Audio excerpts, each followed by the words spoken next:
All right, let's just go ahead and dismantle a massive historical myth right out of the gate. You've probably heard the misconception that 18th century India was this economically backward land, just waiting for the outside world to come in and civilize it.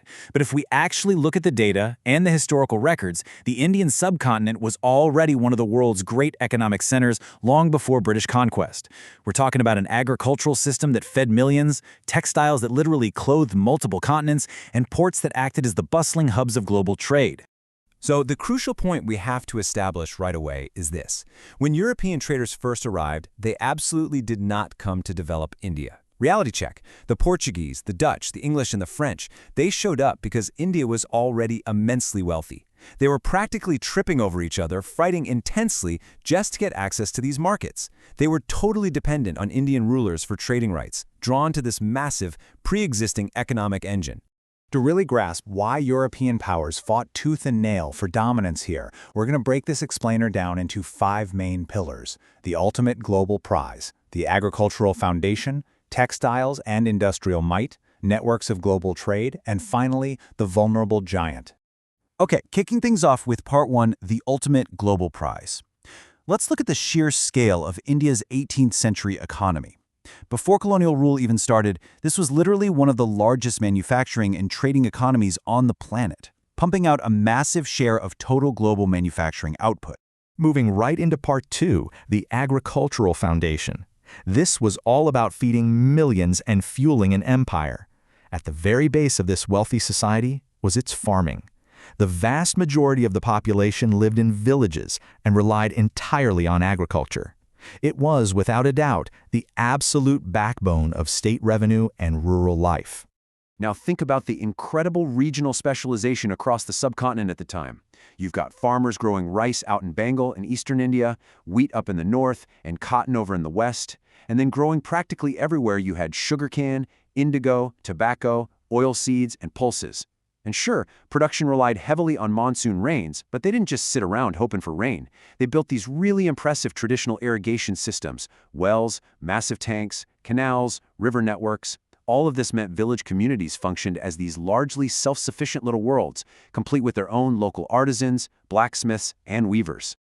But, we do have to impartially look at the reality of the peasant experience here, because despite this incredibly high productivity that supported a vast empire, the peasants themselves faced a crushingly heavy tax burden. Under the Mughal system and the regional states that followed, land revenue was the main way the government made money. Cultivators often had to hand over a huge chunk of their harvest as tax. Revenue officials, jagadars and zamindars, frequently exploited the setup. So, tragically, in years of drought or famine, the very people growing the empire's food suffered the most, even while the nation as a whole was incredibly wealthy. All right, part 3, textiles and industrial might. This was basically the pre-colonial factory of the world. Beyond farming, India's legendary industrial output produced goods that were, honestly, coveted everywhere, from Europe to West Asia, Southeast Asia, and Africa. I mean, the craftsmanship of Indian artisans was just staggering. Listen to this quote. "The muslin of Dhaka was so fine that European travelers claimed an entire piece could pass through a ring." Just imagine that. Imagine the almost impossible level of skill it takes to weave an entire piece of cloth that sheer. Bengal became world famous for this stuff. But it wasn't just muslin. They were churning out massive quantities of highly demanded chintz, calico, silk fabrics, and beautifully dyed textiles. The demand in Europe was literally so insatiable that the British East India Company was just buying up huge boatloads of it. And this textile dominance? It definitely didn't happen by accident. It was a highly organized machine. First, merchants supplied raw materials directly to the weavers. Then, the weavers, most of whom worked right out of their homes using family labor, produced the cloth. Finally, the merchants would come back, collect the finished products, and ship them off for global trade. This super-efficient supply chain functioned seamlessly across major textile hubs like Bengal, Gujarat, Surat, Masulipatnam, and the Coromandel coast. But here's the thing. India's industrial diversity went way beyond just cloth. Their metalwork and steel production was incredibly advanced. Wood steel from South India, that became internationally famous for its unprecedented strength. They actually exported it to West Asia specifically to make those legendary Damascus swords. On top of that, shipbuilding was booming on both coasts. Indian ports were building these strong, low-cost wooden ships that were so durable, European traders were actually buying them for their own fleets. Yep, European traders sailing Indian-made ships. Throw in exquisite jewelry, advanced metalwork, paper, sugar, leather goods. I mean, it's a staggering industrial portfolio. Which brings us to Part 4, Networks of Global Trade, moving wealth without modern banks or machines. Because, let's face it, an economy this massive needs a seriously sophisticated way to handle all that commerce. The secret to moving all this wealth was a brilliant financial innovation called the hundi. Basically, it was a highly sophisticated 18th century financial instrument used by Indian merchants. It worked a lot like a modern bill of exchange, or, a check. And the hundi was an absolute game changer because it solved a massive logistical nightmare for merchants trying to trade across a giant subcontinent. Think about the old way of doing things for a second. You'd have to physically transport heavy, super vulnerable chests of gold and silver coins across dangerous long-distance routes on bullock carts.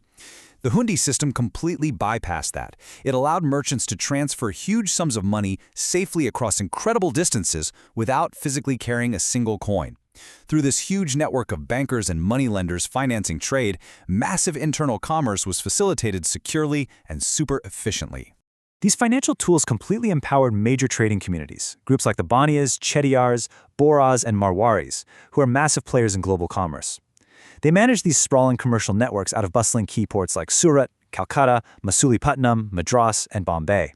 And through these coastal hubs, they exported absolute mountains of textiles, silk, spices, indigo, and sugar, while bringing in horses, metals, luxury goods, and European manufactured items. Finally, Part 5, The Vulnerable Giant. It's time to look at the internal weaknesses and external threats. This all brings us to a really fascinating paradox. If pre-colonial India was such a wealthy, dominant economic giant, why was it eventually conquered by European powers? Well, the wealth was absolutely real, but the answer requires us to objectively look at the systemic vulnerabilities that were lurking right beneath the surface of all that prosperity. So let's break those vulnerabilities down. First off, despite the massive output, Indian industry relied almost entirely on manual labor and traditional tech. While Europe was kicking off its industrial revolution and building highly efficient machines, India's scientific and technological modernization basically stalled. Add to that some severe political instability in the 18th century. We're talking destructive wars between regional states that constantly damaged agriculture and disrupted trade. Compound all of that with the heavy taxation and corruption squeezing the peasants and artisans we talked about earlier, and you have a giant that, while undeniably wealthy, was structurally very, very vulnerable to exploitation. And the resulting transformation was profound. The British did not build India's wealth from nothing. Actually, scratch that. It's more accurate to say they entered an already prosperous country and systematically reshaped its entire economy to serve colonial interests. Over time, new policies overwhelmingly favored British industries. So, ironically, the very things that attracted Europeans in the first place, those legendary textiles, the advanced metalwork, the sophisticated global trade networks, they eventually suffered deeply under this new system of colonial exploitation. Which leaves us with one final, incredibly provocative thought. How might modern global wealth rankings look today if this massive 18th century economic engine had modernized and industrialized on its own terms rather than facing centuries of colonial exploitation? It's a massive what-if of history, and it completely changes how we view global economic development. I really hope this explainer helps you see the true scale, the industrial diversity, and the immense power of the pre-colonial Indian economy in a totally new light. Keep questioning those historical narratives we take for granted, and we'll catch you in the next explainer.